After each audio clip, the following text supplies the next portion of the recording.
Checkout Tracking by the NPD Group brings you a receipt collecting system that gathers data anonymously through technology we created, providing your businesses with answers.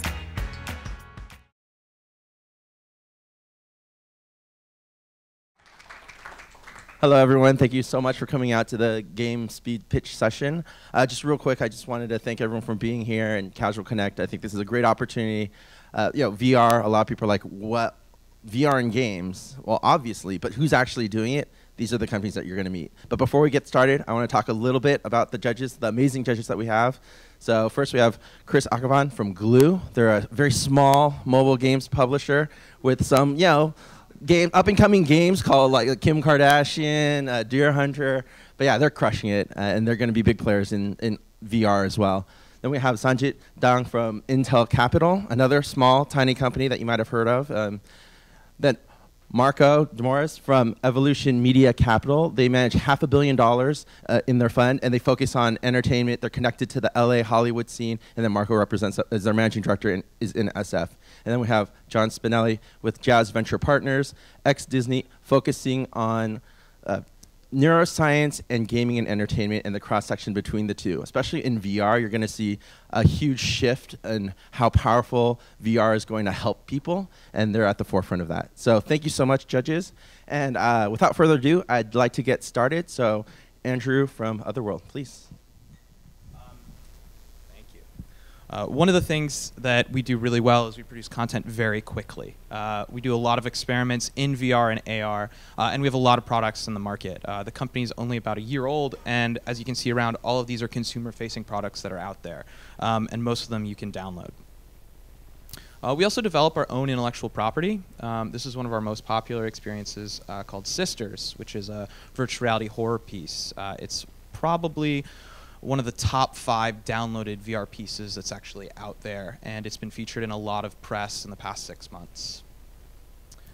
Besides building our own intellectual property, we also build systems and technology. One of the cooler things we're working on right now is we've actually developed technology to have virtual reality hardware talk to itself. So in the bottom right, this is an experience we did called Starport, which is a social VR game. And you can see that actually these two people are playing against each other in the same space. And what's really cool is we've taken that technology, we've adapted it for Google Cardboard, and actually at the end of this month we're going to be showing an experience. We're going to have 2 Vives talking to each other. So we're actually going to have a network experience where you can go into a Vive, move around in a space, and play against someone else who's actually opposite you. So really, whenever we build a new product, we make sure that we're not just building something for consumer release. We're building the hardware, the technology on the back end to really continue the stuff that we're doing. When we did a virtual reality music video, we actually built the whole system so that if we got another music video, we could just plug it in and build art assets from that. And that's one of the the things that we really push for, is to build technology on the back end. We were one of 2 companies that had multiple featured content on the Google Cardboard launch. The other one is a company you might have heard of called Jaunt, and we were sitting right next to them and actually had a few more downloads than some of their products too, which we were very happy about. And so we had Robo-Obliteration, which is kind of a old school throwback arcade game, and then Sisters was up there as well.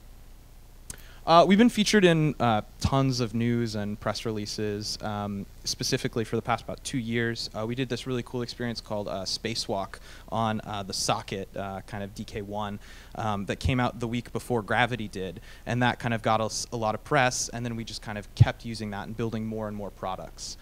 Recently, we were featured in the BBC for virtual reality apps that you can play right now. And they actually called Sisters the one absolute standout experience.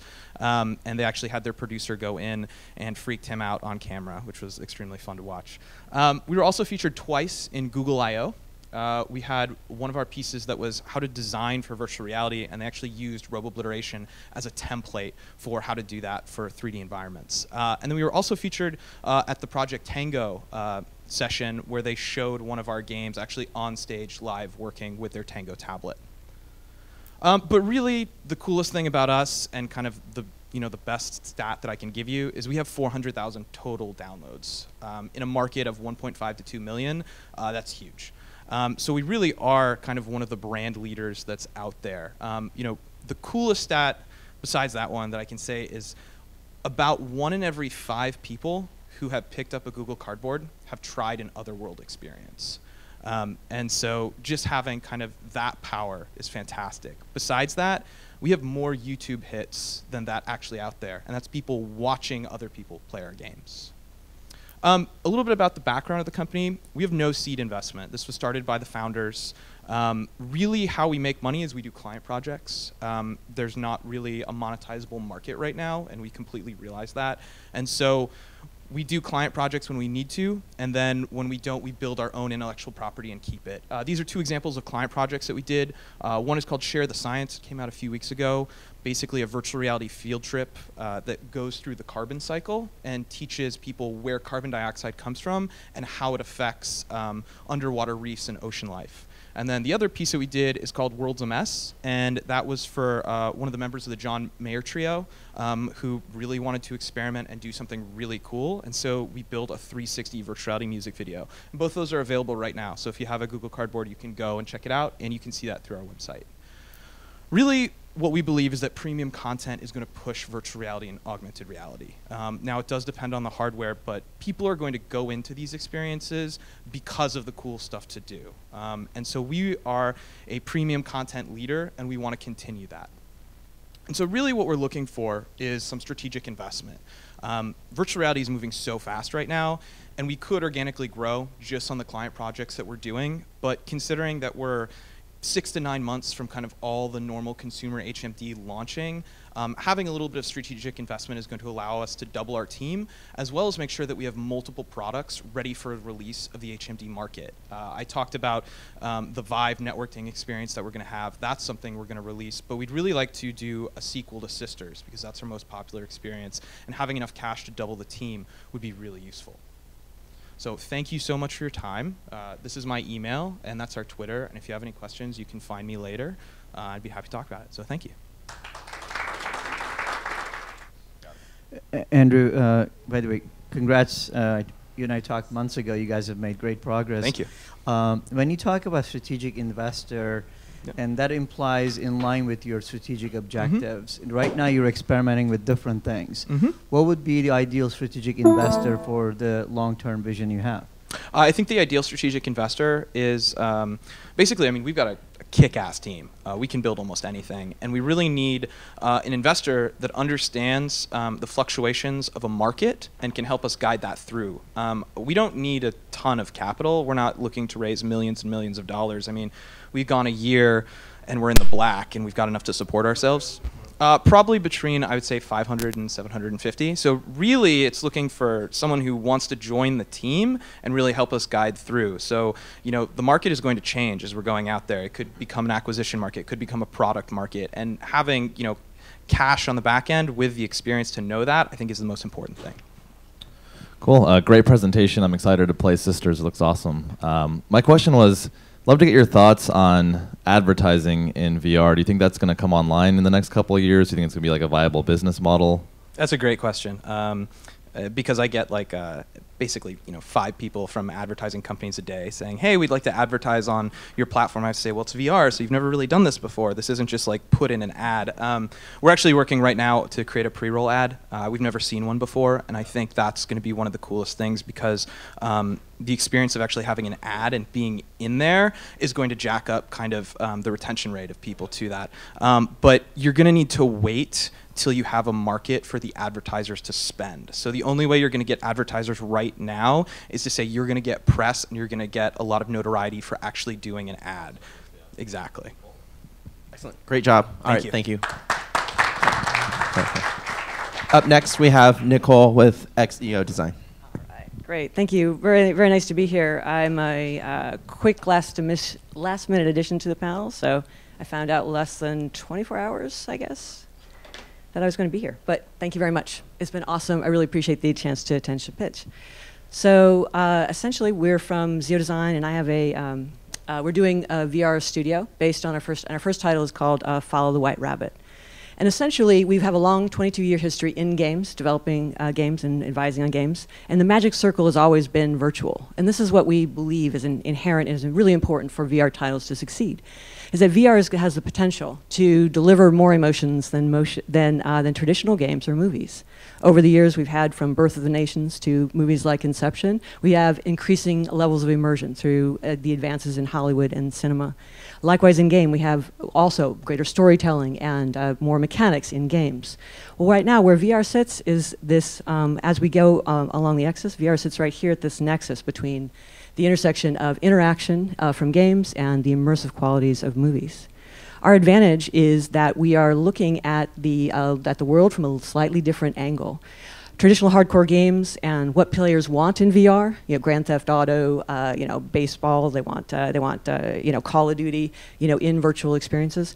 Well, what players want and what VR delivers, at least with this current generation, is quite different. What we want to do is we want to find that sweet spot between what players want and what VR can deliver. A lot of what traditional games do would create sort of a barfatorium if you took it to that extreme. We've got a 36 VR design strategies toolkit. We've been researching what makes player experiences great for the past year since Google Cardboard came out. And I'm Nicole Lazzaro, and I'm the leading expert on emotion and the fun of games. I've worked on franchises such as The Mist and The Sims and Diner Dash. We've done over 40 projects for Play First. And I also use this expertise from what we call the 4 keys to fun to create the very first iPhone game. So I designed the first iPhone game a week after the iPhone came out with Joe Hewitt. I have a game in development called Lux, where we've got a game about forgiveness, emotional process. But what we're here today about VR is Follow the White Rabbit. This is a game that I coded and designed for the Gear VR Jam. Brandon Jones is the artist, and I'm going to show you a quick trailer. Teaser for Follow the White Rabbit. And Zeoplay is our game production company. And Follow the White Rabbit, basically we're rewarding close observation, and we have a number of different emotion mechanics that are built into the world and into the scene, so that pull players in. We have clues that are interactive, and we've designed the emotion profile, the emotion architecture for this beginning room, for this first scene, very carefully. We have clues that are interactive, so it's like a early, Myst kind of game, an adventure game, pulls people in. You have to discover how to make the notes appear. For example, you have to assemble things, all in virtual reality. You feel like you're really there. The room starts very plain, and then as you unlock these clues, as you solve these puzzles, what happens is that this world then becomes this three-dimensional painting by Magritte, for lack of a better term. So the story is about a magician whose magic, he's been a charlatan all his life, but his magic actually works at one point. And so then the rabbit goes into the hat, but does not come back out. And it was wearing this priceless diamond bracelet that people really wanted to, so everybody now wants to follow the White Rabbit. Here's a quick quote. What we've seen, the best way to think about this is to look at what people are saying. So this was Lisa Serwin from the CFO of VentureBeat at a recent, at MobileBeat. You just played Follow the White Rabbit. What did you think? I am completely enamored of the technology. The world is beautiful, the design and the drawing. I cannot wait to play it. I'm the CFO of VentureBeat. I'm also a probably by most standards not a hardcore gamer, but I do love to game, and this is unbelievable, and I cannot wait to play it. So I don't know, I've been in games for a long time, and we've been just blown off the charts of what people, when they take the magic goggles off, we just reviewed in Pocket Gamer, and who said it's like the best thing that they've ever seen.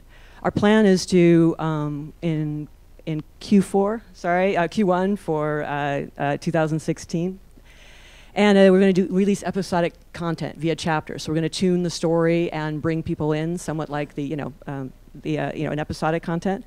And then we're going to scale to a 4 to 5 person team, 6 months in production. And we're going to go out on the Oculus Rift and Gear VR.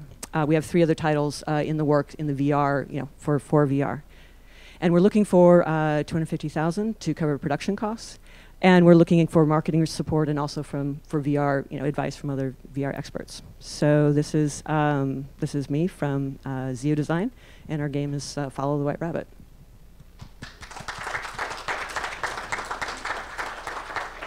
Great job, Nicole. So as far as business model, I assume, would you give the first chapter away for free and then sell the rest of the chapters? Is that how you're thinking about it, or? Yeah, so as we know, the VR, what's going to really work in VR, we don't know. So I think that there's going to be an initial demo experience, whether or not it's a full chapter. I really believe we should leave them on a cliffhanger. So you may, but that would be the plan, is that we'd have a free demo if the platforms cooperate. Right. And then how long do you think like a typical chapter is going to take a player to complete? Well, what we're doing is we're hitting for that 1 hour experience, because that's a milestone that I don't think any title is really met right now. Most of the time you want to take it off after 5 minutes, unless you're an actual developer. So we're going to try and hit that 1 hour mark for each chapter. And this room, what we see here is like halfway played. So it starts very, very small, very plain, and then it goes way out because you haven't seen anything yet on this thing. Yeah. Great presentation and wonderful trailer as well. I think you really worked hard on an exquisite design of the game, so kudos for that. I was trying to understand, what does 250K really buy you? So 250K gives you, maybe you mentioned like the production cost covers that. For this game or one more game, or how? What we would do is we would use this for this game, and then but we're going to, it's going to be episodic, so it's going to be continue for a year. And what we want to do is we want to use that, Telltale Games use this rather effectively with Walking Dead and some of their other titles, is that we want to release a chapter and get some buzz going, release another chapter, get the buzz going, so that more and more people get sucked into this experience, more and more people get sucked into VR. So as VR, takes off, this is the title to play, but then it's also the title to come back to because there's something new. So this also would cover, we've got 6 months of production to not just get one chapter going. We're going to be doing several chapters so that we can release them monthly. You can't design and you can't do complete production per month. That would be crazy. So we want to, in advance of launch, we want to have several chapters already finished and ready to go, and then the ability to tweak them as they come out. Got it. Okay. Thank you. Nicole, great artwork and music, really. Thank you. Yeah, Brandon Jones is the artist. Yeah, he's amazing. Awesome. He's amazing. So great collaboration. You talked about the emotional path, and as you know, mobile game, you sort of manage the emotional profile to manage the tutorial funnel and then the progression. And given genres, you have a different approach for it. In VR, looking at the, say 1 hour per chapter, and an average session length to be comfortable enough to sort of for the player to engage. How do you manage that emotional part? Because you have to manage the intensity within the session as well as the progression model. Certainly, yeah. And in wearing my consulting hat, we've been in business for 22 years. We've had the ability to improve the funnel by 30%. Increase, downloads by 50%, something like that. So we know a lot about how to manage and work with people through that thing. I think Diner Dash has over 1 billion downloads, right? We worked on Diner Dash 2 and everything, kind of since then, until they switched to mobile. So there's a lot of techniques to do that, and its intensity is awesome. But what's more important, or equally, is actually more important, is where on that emotional map you move them. So we have this model called the 4 Keys to Fun. And with that, you want to create intense curiosity, wonder and surprise. And then you want to create some challenge. Because what's happening now is why people take it off for only, there's a comfort issue. People will take the goggles off, the head-mounted display off. But it's also, well, I'm curious and I understand, and I had fun, with the tilt paint and stuff like that, being able to, do that. That's novel. That's a window, what we call a window of novelty. I can get you to play anything for about 10 to 15 minutes, anything. But going after that 15 to 20 minute on consoles, mobile, it's probably more like the 30 seconds or 2 minutes, that novelty window. You need another set of mechanics, and we call those hard fun. So there's a goal, there's challenge, there's mastery. A puzzle game like this would be alternating between that easy fun and hard fun, and then of course the social aspect is the third thing. You're finding about these relationships, what happened to the magician's assistant, what really is going on, because it's a magical world, and everything is not as it really appears. So that's how we would pull people through. So comfort first, really good control structure, and then we'd have, just like a good film, just like that trailer, which was designed to do a certain thing, we would design the emotion profile to get people in and then give them a good time. It's going to be a high quality title. That's what we want to do, and that's why we're looking for funding. Super cool. Hey, question, do you intend to have animating characters, or does the story play out via more kind of static? Very, very good question. So what we're doing is we want to take the title as far as we can before we add animated characters. And because if we don't have to, then that's going to give us more polish for the environment. But there will be people. If we can't get there, and we have our own lab, we have a custom player lab at our studio, so we will be testing along. Then we've got a really interesting mechanic that's not here that lets you to do sort of a CSI, kind of figure out what happened in this particular room. This particular room is sort of a locked puzzle mystery. You know, these two people went in, they disappeared, what happened to them, and then there's this rabbit. What's going on? Anything else? Thank you so much. Hello, my name is Dara Ben Akhtar. I'm the founder and CEO of Jahan, and I'm not going to have a deck slide necessarily, but I will show you. It's one of those things where I try to talk about Jahan, but I can't describe it very well, so I'll rather show it and then talk along this. So Jahan is what is Jahan? It's Persian for the world and the universe. It's a 3D web framework and platform that not only automatically converts websites to 3D spaces, but also allows you to build your own 3D sites as well. So for example, okay, this is going to be really tricky with the controller and the mic, but so for example, this is Wikipedia. This is the Washington Monument Wikipedia page, and that's not loaded because demo bugs. So yeah, this is supposed to be the Washington Monument instead of a black and white citadel. But it's, for example, Amazon will be a shopping mall. You can dynamically change it. You can dynamically do it whatever you want. And let's go on. So this is YouTube, and this will be like a cinema. And one key thing about Jahan is it's going to be cross-platform. So I could be on an Oculus Rift in San Francisco, and you could be on a Gear VR in Shanghai, and we could be in the same room together interacting. And you know, and we want with Web VR, we want it to be very dynamic. So this is, for example, Imperial China. Like I love history, but right now the new generation isn't so much into education. They think text is boring. So why not gamify? Why not allow you to go into it? And so far, I've started in June 2014. I started at a hackathon, HP Idle On Demand hackathon. I built the prototype for this, and somehow I won. I don't know, figured that out. And then since then, I've been building it ever since. Right now, we're about a team of 3 people. Myself, I'm the founder and CEO. And then a colleague, he has over 10 years of VR and web experience. He worked for the US Department of Defense for military VR contracts. That's as much as he'll tell me. And then a third person is the head of business development. She has over 15 years of executive experience. She was the business liaison for the British royal family. And then she was the CEO of the Groupon of Nigeria until recently. So right now, let's see, let's keep going here. So to prove that it's flexible, we built like the Oculus SDK Villa in Jahan to prove that you can build all this in the web, and we've optimized it to the point where I presented this to an investor a week ago for an hour, and he used only 30 megabytes. Although the problem is my laptop is 5 years old, and it's about to melt down right now because it cannot handle VR so well. And where to go on with this? So yeah, so right now it's been bootstrapped. We've had some offers for funding, but we decided to bootstrap. We were looking for a strategic investor. And in fact, by November, we are going to be in the black. We just signed a contract with the French government to make the Louvre in virtual reality. And then I will show you a preview of that, what I've been showing them. Oh yeah, I guess I can show you some games too. This is a gaming conference.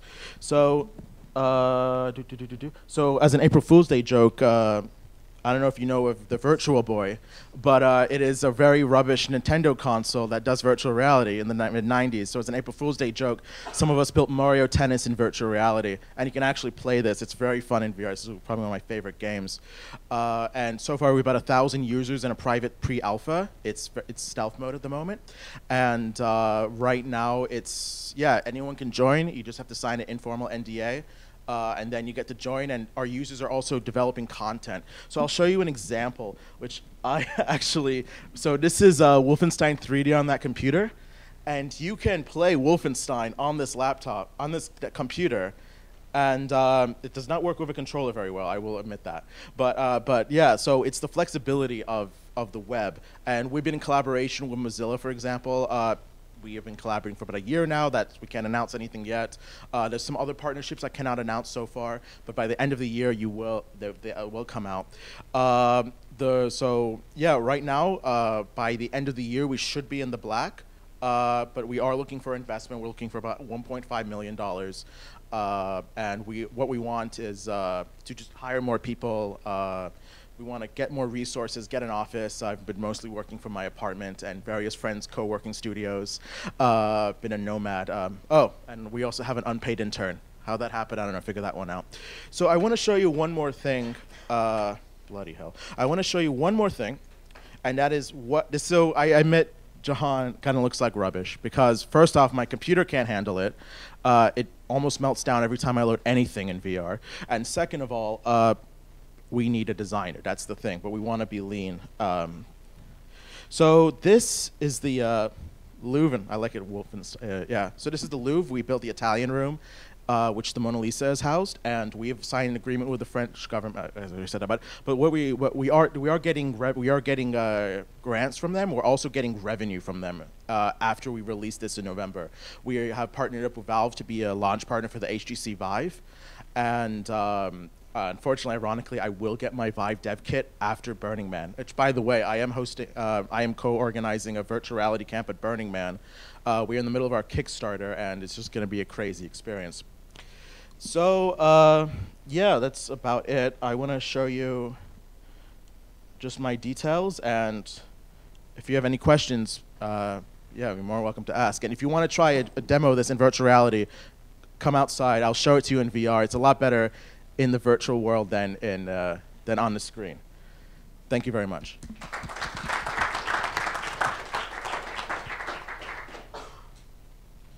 Great. So let me back up to the platform side of things. So how does one author content for VR using your platform? Yeah, so that's a very good question. So right now it uses a mix of HTML and JavaScript and a bit of WebGL. Mozilla's been a big help in that regard. So there's two modes right now. There you can program it old school style, Notepad++, which is what I do sometimes. And also is an edit mode, so you can drag and drop just like Minecraft. And people have developed crazy things. So someone literally developed a Minecraft level using Jahan, and it looks like Minecraft too. And you can use Blender and export it. Google Sketchfab you can use, and various other things. It's very flexible. Gotcha. Cool. Dara, you have some other games you didn't show us. What are the games you've been developing, and what are you trying to prove on the game side? Yeah, so what I want to prove, yeah, I guess I can show it. So what I want to show is, well, the first-person shooter we have chess and also a first-person shooter. That broke last night. That's the problem. But for example, like this is what we're building for the virtual reality camp at Burning Man. It's going to be a very trippy experience. This looks a lot nicer. This looks very more trippy in VR. This is my original. So the background to the hackathon is I was at a Byzantine cathedral in Istanbul, and I took so many pictures. I made a 360-degree picture. So I put this in VR, and this was the first step to Jahan. And then, okay, hopefully it didn't crash on me. Let's back out. And then this is the Minecraft level. It looks like Minecraft. And then if I can show you the chess, yeah, there we go. So, crap. So this is the chess, so you and another player can go play chess together. And it is cross-platform, and I've actually played chess with my friends with this. And yeah, it works very well. And the first-person shooter will crash the program, so I cannot show that now. Great stuff. Good games, actually. On your computer problem, you probably should upgrade to the latest Intel CPU. I'm just kidding. Intel, yeah. I have it in my trunk. Make sure you get one from me today. Oh, lovely. I would be honored, yeah. So coming to the funding side, looks like you have already said no to a few investors you mentioned, right? So what are you looking for? What kind of investor are you looking for, and what's the help needed? We are looking, to be honest, we're looking for, VR is at least 1 year away from becoming even a hint of mainstream. And so what we want is an investor that will say, okay, web VR, that's such a new thing. It's like GeoCities 20 years ago. It was so basic. And if you compare GeoCities to now, it's like night and day. So we want someone to go, okay, Jahan, and there's some other competitors as well, like Janus VR and Balula and Altspace, that we are all trying to do the social VR together, but it's early. And we want an investor that will not like invest in money and then they get panic and leave. We want someone to go, okay, you may have some ups and downs, but we'll support this together and we have faith in you. And that's what we want, someone that believes in it. And that doesn't necessarily mean they have to be an investor. They could be an advisor as well. Okay, great. My question is, it seems like you guys are doing a lot for such a small team, which is impressive. What are your big milestones for 2016 that you're hoping to achieve? So so by December 2015, we want to be on the Vive, and then the Rift we want to be in 2016. We've been in talks with Sony for the Project Morpheus. Those are still in negotiation. And to be honest, we just want to release iOS and Android apps. Like, for example, like we want this to be on every platform. Using VR on an iPad is silly. No one's going to put an iPad on your face. So, but still, the 3D web is something that you can still utilize even without VR. So we want, I hate to say platform agnostic, but we want to be open on everything, because we don't think it should be restricted to one platform. All right. Thank you so much, Dara. So thank you very much for having me. Just John Spinale is on our advisory board, so just so you know. But thanks for taking the time and looking. It's early. I'm Guy Bendov. I run Sidekick VR games. Sidekick is a publisher focusing on mobile VR cross-platform opportunities. Over the last 6 years, the team has been working with a lot of tech companies, some big as Intel and Google, some small startups, upcoming startups, Leapmotion, many others, helping them to realize and bring their platforms to market, whether it was motion control, different type of interaction and controls and display technologies. We've been bringing games to them, games that showcased their technology. And true enough, about 1.5 years, almost 2 years ago, we met with the Oculus team, and they have showed us the future, got us very excited about what became Gear VR.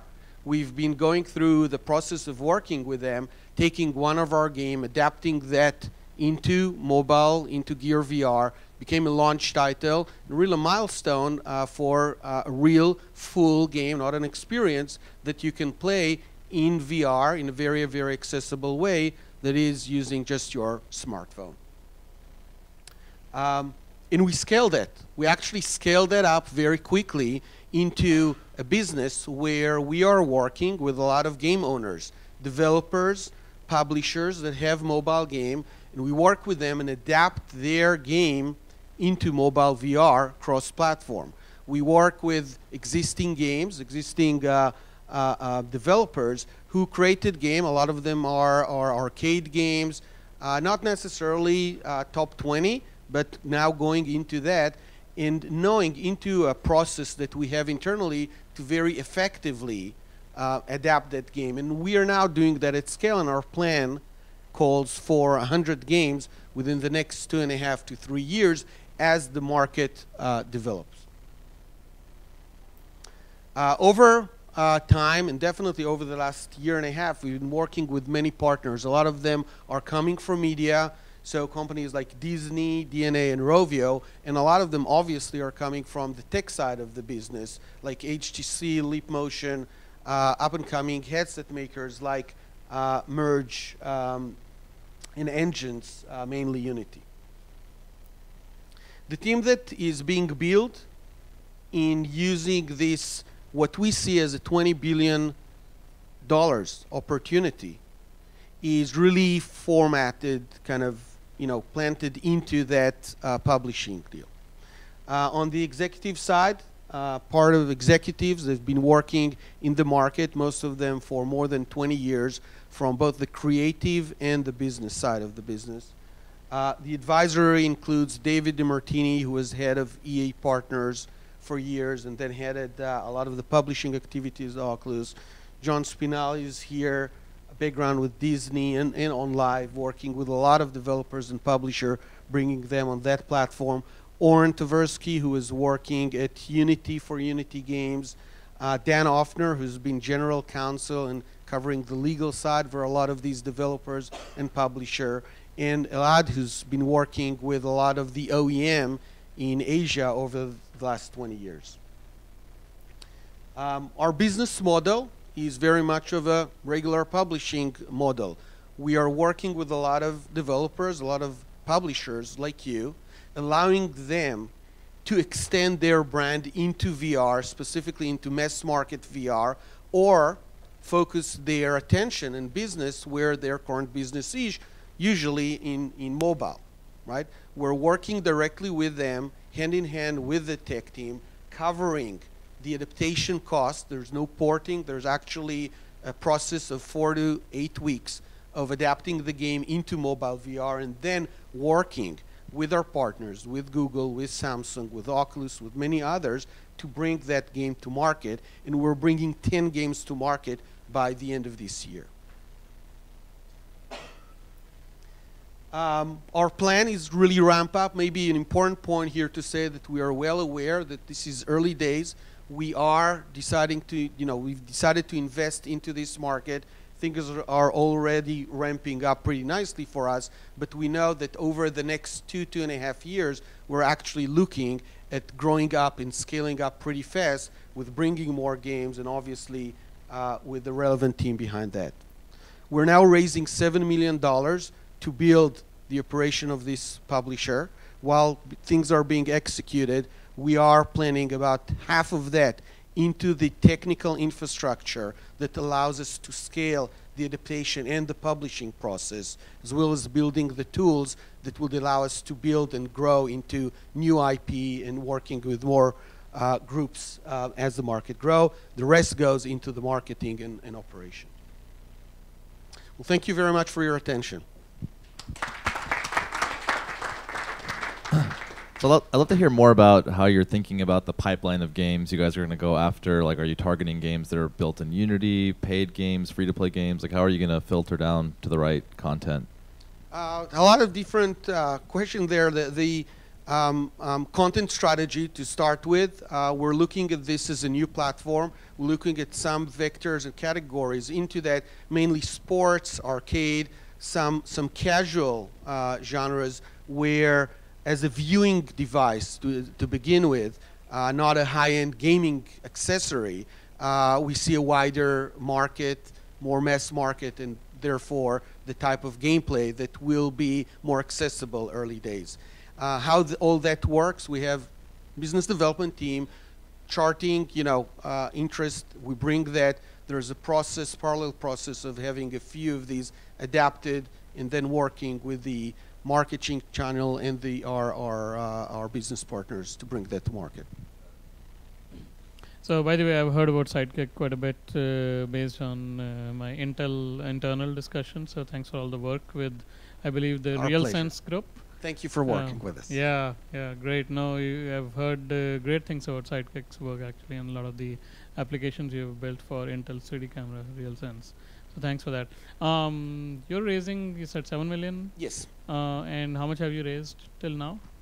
Well, when we started out, we raised $1.5 million. The company was self-sustained pretty much from kind of year 2. And a lot of our growth was organic. Yeah. So one interesting thing was on your revenue projections. Right. You started off month 1 with Q1 2016, early 2016, right? Kind of it's quarterly over 2 years. Yeah, It's and like, moving from going forward 2 years from Right. that point, right? Right. So I thought you are already monetizing based on the arrangements you have, for example, with Intel or with other partners, right? I mean, the company is self-sustained. It generates revenues. It's in the black. Okay. It's been from day one. We are actually now separating logically the studio, if you will, and the publishing house, just because they are different businesses. Yeah. But they are obviously working together because the studio feeds the work into the publishing business. Yeah. Okay, that makes sense. Thank you. Guy, in terms of what you're doing, in a sense, you're creating a portfolio of sort of like a mini app store for VR games. Are you deliberately, as Chris asked, constructing certain genre and sort of critical mass on game content that monetizes easily early on, and then you're going to evolve the portfolio up to 60, 80 companies in 20 months? What's the sort of vision for the portfolio construct? So long term, we are building a consumer-facing brand. It is a publisher. It's not only a mediator. And this is very important for us. Where's the right timing where you move from only working with third-party content into actually investing into IP or licensing big IP and owning that.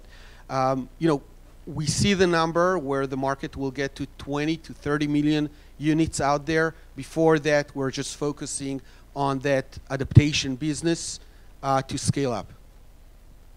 Yeah, I'll throw you a softball here, but I think it's a good one. Why mobile VR versus you know, kind of desktop or, you know, high-end PC VR? That's a great question, and in general, we're you know, very quickly when we looked at VR, we understood that the high-end VR, people expectation there is to get the AAA experiences, right? The shooter, it's going to really to follow more of an accessory type of thing, very much like the Kinect back in the day, niche, very premium, high-end market where we feel that there's less opportunity in general if you're not extending an already existing, you know, $20, $30 million title investment.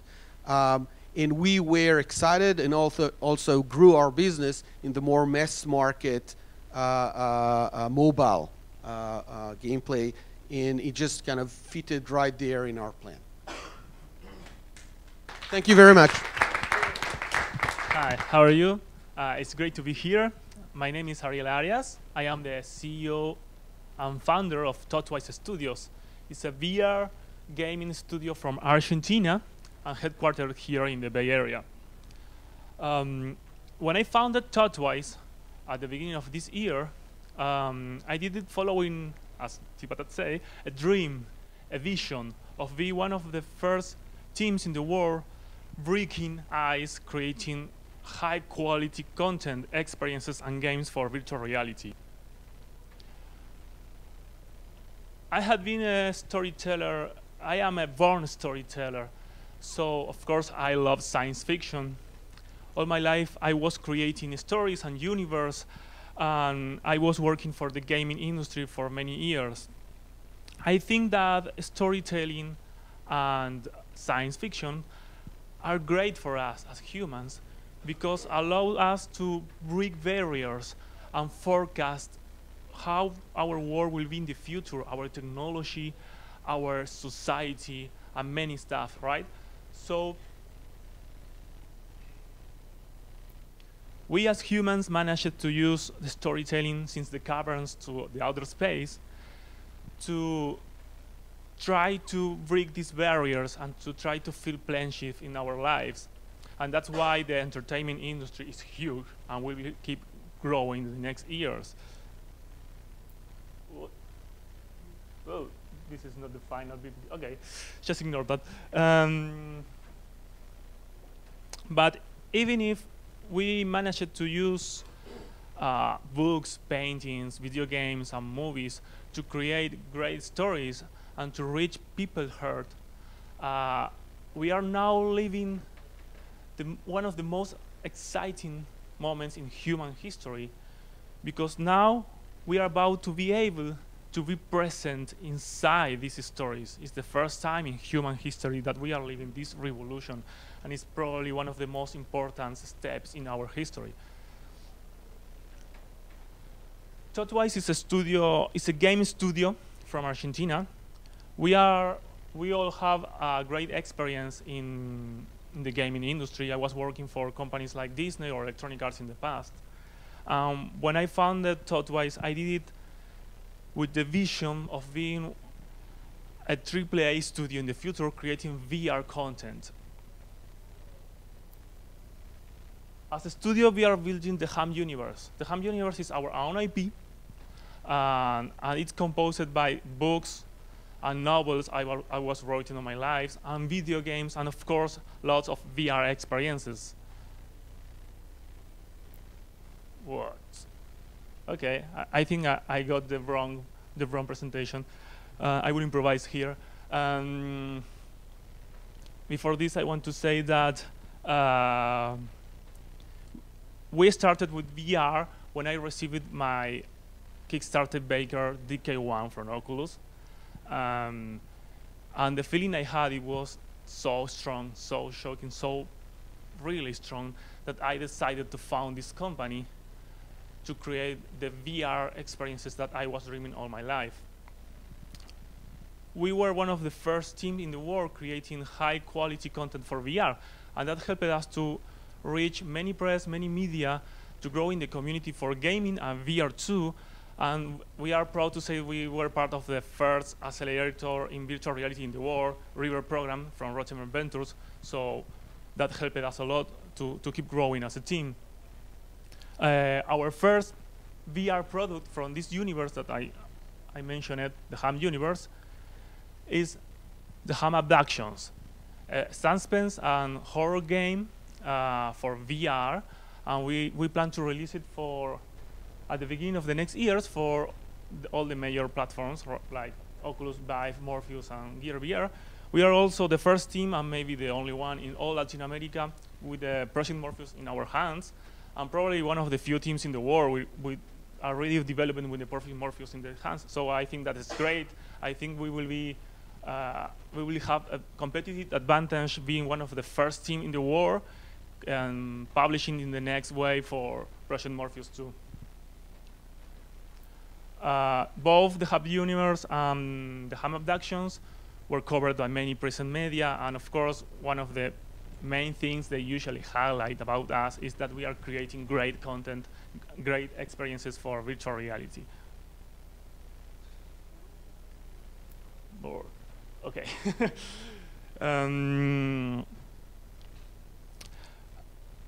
VR has the potential of being a really massive market. We don't know when, if maybe the next year, 2 years, 5 years, but it will. We are really convinced that it will be massive in the next future.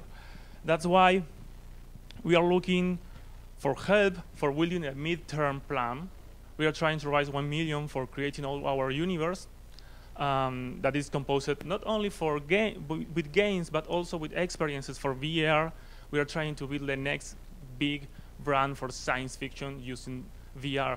We are also releasing books. We are also releasing marketing stuff like merchandising and many stuff that we already that are showing to people, and we already have people following our projects. And one of our competitive advantage is that doing great experiences for VR is tricky, it's challenging because it's a new world, right? Doing games for flat screens or doing movies for flat screens has decades of study behind, right? And we are one of the first teams in the world exploring the concepts to do great content for VR, and also doing tools that will be required not only for us, but for all the teams in the future for creating these experiences. So in the future, for sure, many teams, many game development teams will try to join to this race of creating VR games, but in that moment, they will be trying to figure out from the scratch how to do that. And now we are already building a universe that others could only dream of. Thank you.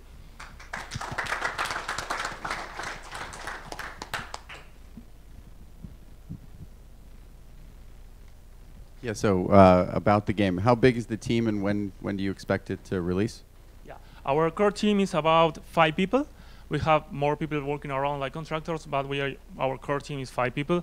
This game, we are thinking to release it at the beginning of the next year, maybe first for Oculus and Vive, and then for Morpheus.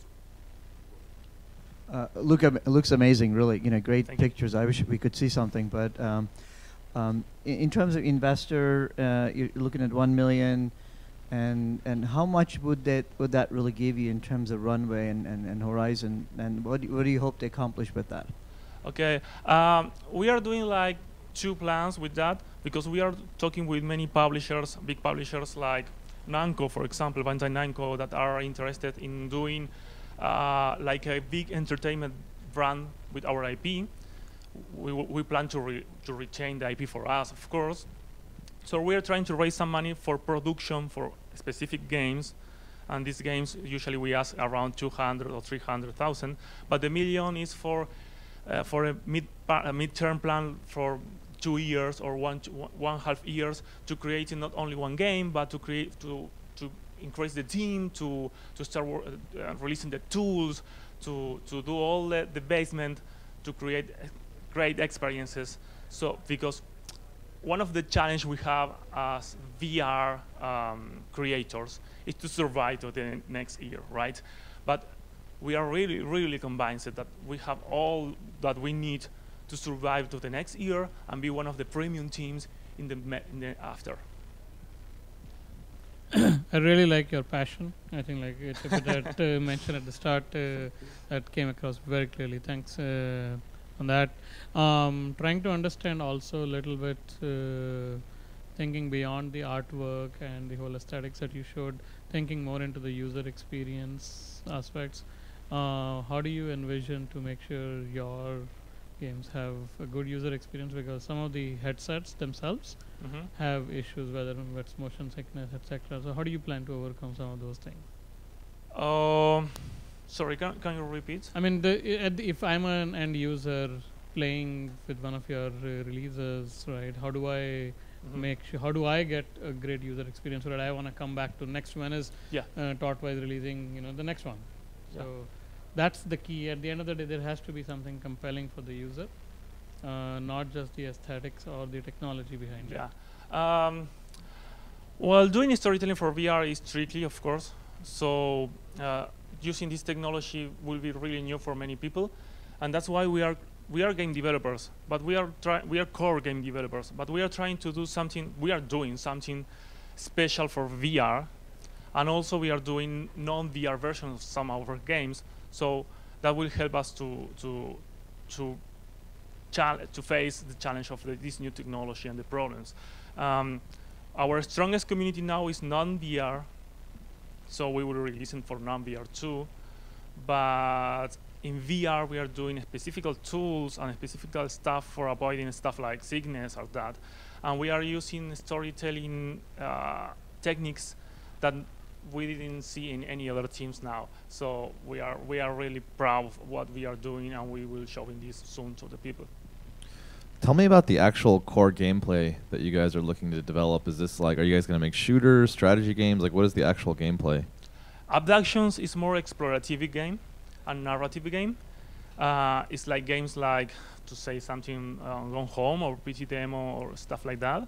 But our universe is really rich, so we can do a lot of stuff. We can do, and we are trying to do not only horror or explorative games. We can do fighting games. We can do sci-fi games, RPG games, because we are using a really rich and wide universe that I was creating this universe maybe since I was a kid, so we can do a lot of stuff with that. And this project in particular, Abductions, has some interesting stuff. For example, all the environment change when you are playing. We have, for example, a mirror. You can see in the mirror your face, you can move your body, and that is reflected in the mirror. And when you do this and go back to the mirror, your avatar changes. So that is really strong for narrative. And when you turn back, all the room changed. So we are starting to use new techniques that we usually don't use in movies or in traditional video games. And this is our most important strength, I think.